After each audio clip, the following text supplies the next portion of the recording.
فسبحان الله حين تمسون وحين تصبحون، وله الحمد في السماوات والأرض وعشيا وحين تظهرون.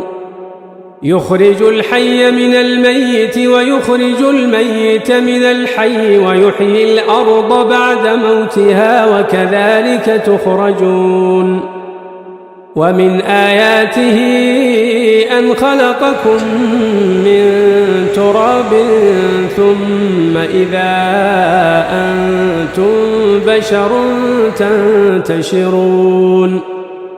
ومن آياته أن خلق لكم من أنفسكم أزواجا لتسكنوا إليها وجعل بينكم لكل من يصله هذا المقطع أسأل الله أن يفرج همك ويقضي دينك ويريح قلبك ويرزقك راحة وطمأنينة وينصرك على من ظلمك.